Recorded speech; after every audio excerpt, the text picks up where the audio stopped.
আসসালামু আলাইকুম এভরিওয়ান। হেই, কি অবস্থা সবার? আশা করি সবাই অনেক ভালো আছেন। আমি মোহাম্মদ বনিয়ামিন, একজন ফুল স্ট্যাক ওয়েব ডেভেলপার। আর আজকে এটা আমাদের CSS3-এর 13 নম্বর ভিডিও। সো এই ভিডিওতে আমরা অ্যাকচুয়ালি টেবিল নিয়ে কাজ করব, কিভাবে আমরা HTML একটা টেবিল ক্রিয়েট করতে পারি, ইভেন ওই টেবিলটাকে আমরা সুন্দরভাবে সাজাতে পারি CSS দিয়ে। সো ইন ডিটেলস থাকবে আজকের এই ভিডিওতে। যদি এই ভিডিওতে আপনি নতুন হয়ে থাকেন, অবশ্যই আপনি HTML5-এর প্লেলিস্টটা দেখে দেন CSS-এ চলে আসবেন। সো বেশি কথা না বাড়িয়ে আমরা আমাদের ভিডিওর মূল টপিকে চলে যাচ্ছি। আচ্ছা, আমাদের গত ভিডিওতে আমরা যা দেখিয়েছি ওইগুলো আমরা কোড থেকে মুছে ফেললাম। আচ্ছা, এগুলো আমরা মুছে দিলাম, রাইট। আমাদের টেবিল তৈরি করতে হলে ফার্স্ট কাজ হচ্ছে HTML-এ। সো HTML-এর ফাইলটা একটু বড় করে নিলাম। এখন আমি কেন HTML-এর কথা সবসময় আপনাদের বলি সেইটা একটু শুনেন। কারণ হচ্ছে আমি যখন এখন টেবিল ডাটাটা তৈরি করব বা টেবিলটা তৈরি করব, সেই ক্ষেত্রে দেখবেন যে আপনি অনেক কিছুই বুঝবেন না যদি HTML-টা আপনি না দেখে আসেন। সো দেখেন, আমরা একটা টেবিল তৈরি করি। আমরা টেবিল তৈরি করার জন্য টেবিল ট্যাগটা নিলাম। টেবিল তৈরি করার জন্য সবসময় আমরা টেবিল রো নিয়ে কাজ করব। ওকে, একটু টেবিল রো নিয়ে কাজ করব। TR মানে টেবিল রো। ওকে, কী করলাম, আমরা একটা টেবিল ট্যাগ নিলাম, দেন টেবিল রো এর জন্য TR একটা নিলাম, TR ট্যাগটা নিলাম, মানে টেবিল রো ট্যাগটা নিলাম। আমাদের টেবিলের বেসিক স্ট্রাকচারটা আমাদের তৈরি হয়ে গেছে। এখন আমরা আমাদের টেবিলের একটা হেড দিব, TH দিলাম। দেওয়ার পর এখানে লিখলাম নেম। সাপোজ আমি একটা ইউনিভার্সিটির আকারেই আপনাদের করে দেখাচ্ছি। এখানে দিলাম নেম, ঠিক আছে। এখন এই নেমের ভিতরে আমার ডাটা থাকবে, তার মানে table data, TD। Table data থাকবে হচ্ছে, ধরেন নেম দিলাম বানি আমিন, রাইট।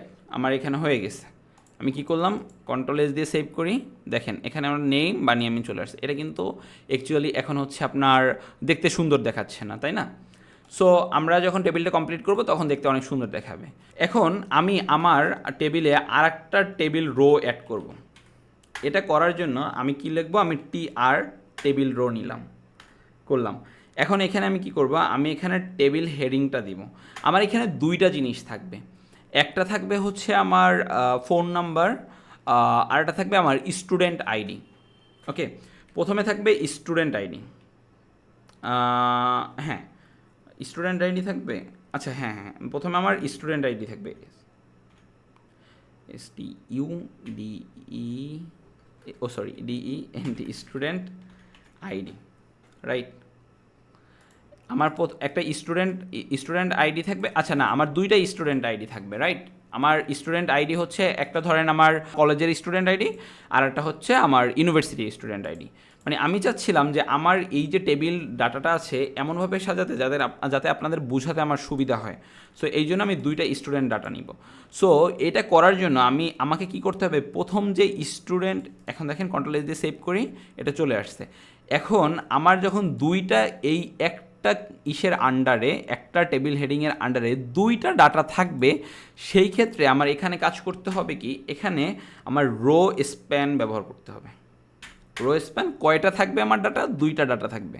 যদি তিনটা ডাটা থাকে, তিনটা ডাটা থাকবে। ধরেন আমার তিনটা ডাটাই থাকবে। তিনটা ডাটার জন্য এখন এখানে আমি টেবিল ডাটাটা নিলাম। টেবিল ডাটা বলতে আমার স্টুডেন্ট আইডি নিলাম 110। আচ্ছা, এই একটা আমার স্টুডেন্ট আইডি। এখন আমি চাইলেই এইটার ভিতরে আমি তিনটা যদি দেই, কাজ করবে না। মানে আমি তিনটা ডাটা যদি দেই, টেবিল ডাটার তিনটা দেই, একটা টেবিল রোয়ের ভিতরে কাজ করবে না, কারণ আমার এখানে রো অপারেশন, আমার এখানে রো নিয়ে কাজ করতে হবে, রাইট। সো আমার আবার কি করতে হবে, আমি তিনটা ডাটার জন্য তিনটা রো নিব। একটা ডাটা আমার হয়ে গেছে অলরেডি। তারপর হচ্ছে TR টেবিল রো, এটার ভিতরে কী করব, টেবিল ডাটা নিব। এটা হচ্ছে আমার আর একটা স্টুডেন্ট আইডি দিব 222। ওকে, সো আমি কি করব, আমার যখন তিনটা ডাটা, সো এটার জন্য আমার আর একটা টেবিল রো নিতে হবে। টেবিল রো নিব, নেওয়ার পর আমি কী করব, TD মানে টেবিল ডাটা কী দিব, আমার হচ্ছে 090। আমি তিনটা ডাটা নিলাম। ওকে, কন্ট্রোল-S দিয়ে সেভ করি। দেখেন আমার এই তিনটা ডাটা সেম চলে আসছে আমার। সো আমি এখানে বেসিক কিন্তু HTML দিয়েই করেছি। আপনারা যারা HTML-টা দেখেন ওইটা দেখে দেন এটা করবেন, তাহলে বুঝতে সুবিধা হবে। আমাদের কিন্তু টেবিলের কন্টেন্টগুলো সাজানো আমাদের হয়ে গেছে। আমরা একটু টেবিলের কন্টেন্টটা যদি একটু সামারি করি, আমরা টেবিল একটা ট্যাগ নিয়েছি, টেবিল ট্যাগের ভিতরে টেবিল রো একটা ট্যাগ নিয়েছি, ওইখানে আমাদের করেছি, টেবিল হেডিং দিয়েছি, টেবিলের ডাটা দিয়েছি, এইভাবে সুন্দরভাবে আমরা সাজিয়েছি। রো স্প্যানটা কেন ইউজ করছি, কারণ আমার একটা আন্ডারে, একটা সেকশনের আন্ডারে 3টা ডাটা থাকবে। আমি কমপ্লিট করলে দেন বুঝবেন, একটা সেকশনের আন্ডারে যখন 3টা ডাটা থাকবে সেই ক্ষেত্রে কিন্তু আমাদের রো স্প্যানটা ব্যবহার করতে হবে, মানে একটা রোকে ও 3 ভাগে ভাগ করে দিবে এক সাইড থেকে। সো এই জন্য আমরা রো স্প্যানটা ব্যবহার করেছি। এখানে 2 ভাগে হলে এখানে 2টা ডাটা হবে, এখানে যদি 5 ভাগে হয় এখানে টোটাল 5টা ডাটা হবে।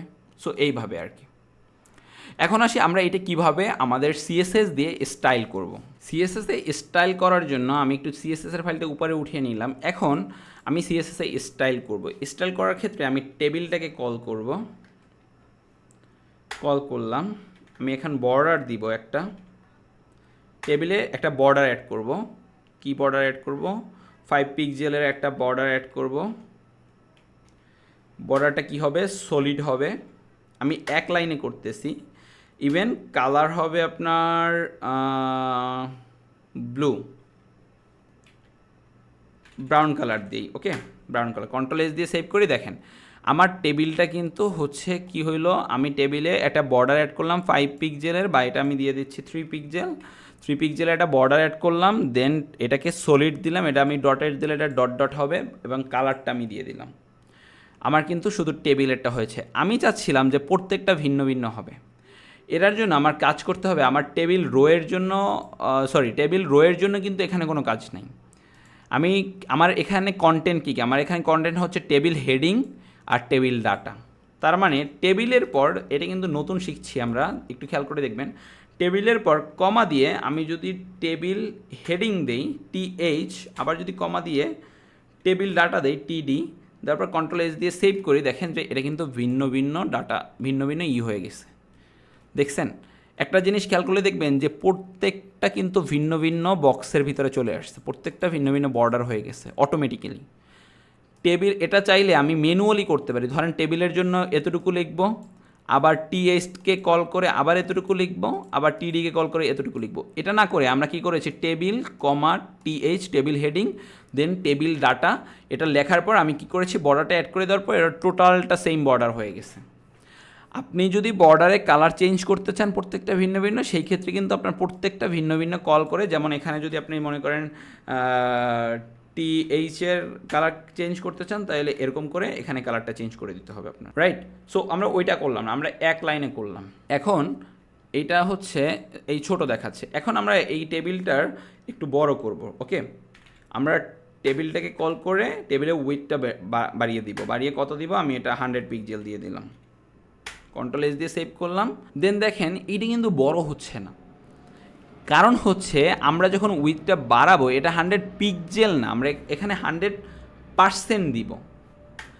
খেয়াল করছেন? আমি যখন পিক্সেল দিয়েছি, এই দেখেন, আমি যখন এই পিক্সেলটা দিয়েছি, এটা ছোট হয়ে গেছে। আগে ছিল কেমন আপনি একটু দেখেন, এই আগে ছিল এরকম। আমি উইথ দেওয়ার পর আমি কি করলাম, আমি এখানে 100 পিক্সেল দিলাম, কন্ট্রোল এস দিয়ে সেভ করলাম, এটা লম্বা হয়ে গেছে, ছোট হয়ে গেছে। সো এই ক্ষেত্রে আমরা উইথটা কিন্তু 100 পিক্সেল দিব না, আমরা উইথটা দিব 100%, দিব। কন্ট্রোল এস দিয়ে সেভ করলাম, দেখেন এটা বড় হয়ে গেছে, এটা কিন্তু 100% হয়ে গেছে। এটা আপনি এখন বাড়ান, কমান, যাই করেন না কেন, এটা কিন্তু ওই 100%ই থাকবে। ধরেন আমরা আমাদের এই যে স্টুডেন্টের যে নাম, এই ভিতরে কন্টেন্টগুলোর নাম কালারটা চেঞ্জ করব। ধরেন আমরা হচ্ছে কী কালার চেঞ্জ করব, টেবিল হেডিংয়ের কালার চেঞ্জ করব। এগুলো হচ্ছে হেডিং, এই নেম, স্টুডেন্ট আইডি, এগুলো হচ্ছে হেডিং, এগুলো হচ্ছে হেডিং, আর এগুলো হচ্ছে ডাটা। সো আমরা কি করব, আমরা হচ্ছে এটার কালারটা চেঞ্জ করব। এই জন্য TH টেবিল হেডিং কমা TD টেবিল ডাটা, এটা কালার দিব, কালার নিব, নেওয়ার পর আমি কালার ধরেন দিলাম আপনার ব্লু কালার দিলাম। কন্ট্রোল এস দিয়ে সেভ করলাম, দেখেন চেঞ্জ হয়ে গেছে। নেইমেরও চেঞ্জ হয়ে গেছে, স্টুডেন্ট আইডিরও চেঞ্জ হয়ে গেছে, প্রত্যেকটা জিনিসের সেম জিনিস চেঞ্জ হয়ে গেছে। এখন আপনারা যদি একটু খেয়াল করেন, দেখবেন যে আমাদের এই টেবিলটার, আমাদের একটু জুম করে নিলাম, আমাদের এই টেবিলটার বর্ডারগুলো কিন্তু ভিন্ন ভিন্ন। যেমন উপরে টোটাল টেবিলটার একটা বর্ডার আসছে, ইভেন ভিতরে প্রত্যেকটা কন্টেন্টের জন্য ভিন্ন ভিন্ন বর্ডার চলে আসছে। সো আমরা এই যে মাঝখানে সাদা জায়গাটা আছে বা গ্যাপটা আছে এইটা আমরা ফিল আপ করে দিতে চাচ্ছি, আমরা চাচ্ছি না এটা থাকুক। সো এই সাদা গ্যাপটা থাকুক, এটা একটা লাইনে হবে। ওকে, সো এটা করার জন্য আমার কাজ করতে হবে, আমি এই প্রথমে যে টেবিলটা সিলেক্ট করেছি এইটার ভিতরেই টেবিল হেডিংটা আর টেবিল ডাটার ভিতরে আমি লিখব বর্ডার কোল্যাপস। এটা যদি আমি কোলাপস করে দেই, বর্ডার কোলাপসটাকে আমি যদি কোলাপস করে দিই, কন্ট্রোল এস দিয়ে সেভ করি, দেখবেন যে অটোমেটিক্যালি এটা একটা ইসে চলে আসছে, রাইট? এটা অটোমেটিক্যালি একটা জায়গায় চলে আসছে। এখন আমার টার্গেট হচ্ছে আমার যে এই কন্টেন্টগুলো আছে এটা কিন্তু মাঝামাঝি জায়গায় আছে, এটা এদিকে শুরু হয় না, এটা মাঝ থেকে শুরু হয়েছে, বাট এটাও কিন্তু সেম এই জায়গা থেকে শুরু হয়েছে। তার মানে হচ্ছে আমার কন্টেন্টগুলো ঠিক নেই, আমি চাচ্ছি প্রত্যেকটা মাঝামাঝি জায়গায় চলে আসবে বা সেন্টারে চলে আসবে। এটার জন্য আমার টেক্সট অ্যালাইনমেন্টটাকে চেঞ্জ করতে হবে। আমি একটা প্রপার্টি নিব, টেক্সট অ্যালাইনমেন্ট, এই টেক্সট অ্যালাইন, এটাকে আমি দিব সেন্টার, কন্ট্রোল এস দিয়ে সেভ করে দেখেন প্রত্যেকটা টেক্সট কিন্তু সেন্টারে চলে আসছে। আর এটা যদি আমি দিয়ে দেই লেফট, ভালো দেখার সুবিধার্থে আর কি, দেখার সুবিধার্থে আমি যদি দিয়ে দেই লেফট, কন্ট্রোল এস দিয়ে সেভ করি, দেখবেন যে এটা লেফটে চলে আসছে। ওকে, আমি এটা 100 দিয়ে দিই, দেখে নেই। আজকের ভিডিওটা যদি ভালো লেগে থাকে অবশ্যই একটা লাইক দিবেন, কমেন্ট করবেন, শেয়ার করবেন। ইভেন পাশাপাশি আমাদের ফেসবুক পেজে বা ফেসবুক গ্রুপে জয়েন করে, বিশেষ করে ফেসবুক গ্রুপটাতে জয়েন করে আপনার প্রবলেমগুলো আমাদের ওইখানে পোস্ট করবেন। আমি চেষ্টা করবো আমি নিজেই রিপ্লাই দেওয়ার জন্য, যদি না পারি আমার যে হেল্পিং হ্যান্ড আছে যারা, ওরা হচ্ছে আপনার ওইখানে রিপ্লাই দিয়ে দিবে। ইভেন আপনারা যদি ফেসবুক গ্রুপটাতে কোলাবোরেশন করে দেন কাজ করেন, তাহলে দেখবেন যে অনেক কিছু নতুন নতুন শিখবেন, পাশাপাশি প্রবলেমগুলো সলভ করতে পারবেন। সো বেশি কথা না বাড়িয়ে ভিডিওটা এখানেই শেষ করছি। টিল দেন টেক কেয়ার, আসসালামু আলাইকুম।